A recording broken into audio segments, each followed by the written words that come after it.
Hello friends, तो as expected what if का finale episode भी एक्स्ट्राऑर्डिनरी था और इस एपिसोड को देखने के बाद इतना तो पक्का हो चुका है कि जितने भी कैरेक्टर्स को हमने अभी तक व्हाट इफ के अंदर देखा है उनका सफर सिर्फ इस सीरीज तक के लिए तो नहीं था। मार्वल के आने वाले प्रोजेक्ट्स में भी हमें उन लोगों का कैमियो देखने को जरूर मिलेगा and may be doctor strange in the multiverse of madness के अंदर ही ये कैरेक्टर्स हमें दोबारा से दिखाई देंगे। और यार वीडियो में आगे बढ़ने से पहले मैं आपको एक छोटा सा ज्ञान दे दूं कि इस महापुरुष की इज्जत करो, इविल डॉक्टर स्ट्रेंज कहना बंद करो इनको, क्योंकि इस फाइनल एपिसोड में इस बंदे ने अपनी सुप्रीमेसी का सबूत दे दिया है और उन्होंने एक अच्छे कॉज के लिए अपनी शक्तियों का इस्तेमाल किया है, क्योंकि इस एपिसोड में उन्हें दोबारा से एक होप मिली थी क्रिस्टीन को वापस लाने के लिए। लेकिन अपने डॉक्टर साहब ने इस बार सबक सीख लिया था और दोबारा से क्रिस्टीन को वापस लाने की कोशिश नहीं की, इसलिए आज से उनको डॉक्टर स्ट्रेंज सुप्रीम कहकर ही बुलाना। तो दोस्तों, इस एपिसोड में वॉचर ने अलग अलग यूनिवर्सेस से उन सभी एवेंजर्स को अल्ट्रॉन के खिलाफ लड़ने के लिए चूज किया था जिन्हें हम व्हाट इफ के पिछले सारे एपिसोड्स में देख चुके हैं। बस जिसे नहीं देखा था वो है गमोरा। और यार फाइनली गुड न्यूज ये है कि जिस यूनिवर्स से गमोरा आई थी उसमें हमारा आयरन मैन एंड गेम के सिनेरियोस के बाद भी जिंदा था, क्योंकि उसने कुछ किया ही नहीं वहाँ। उस यूनिवर्स में थैनोस को मारा था गमोरा ने।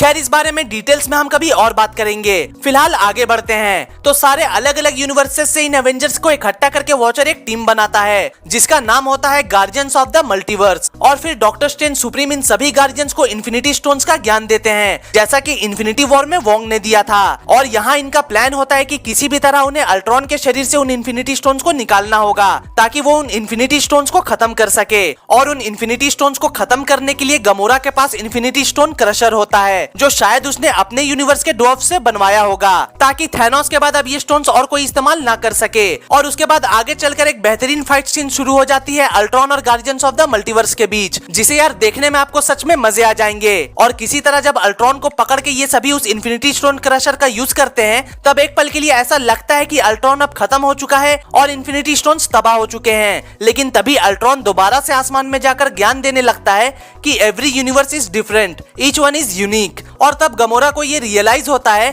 कि उस इन्फिनिटी स्टोन क्रशर को उसके यूनिवर्स के इन्फिनिटी स्टोन्स को खत्म करने के लिए ही बनाया गया था और दूसरे यूनिवर्सेस में ये क्रशर काम नहीं करेगा।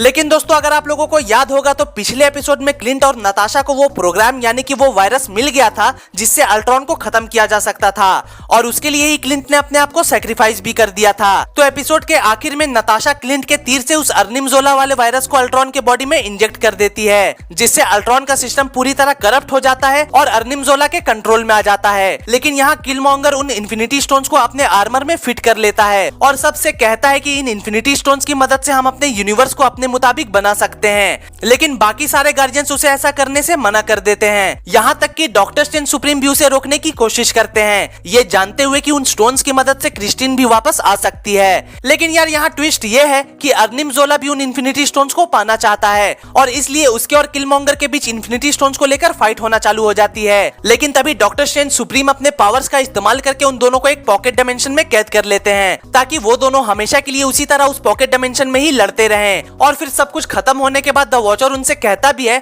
कि अगर इस पॉकेट डायमेंशन में क्रैक आ गया तो ये दोनों दोबारा से आजाद हो जाएंगे, इसलिए यार तुम इसका ध्यान रखना।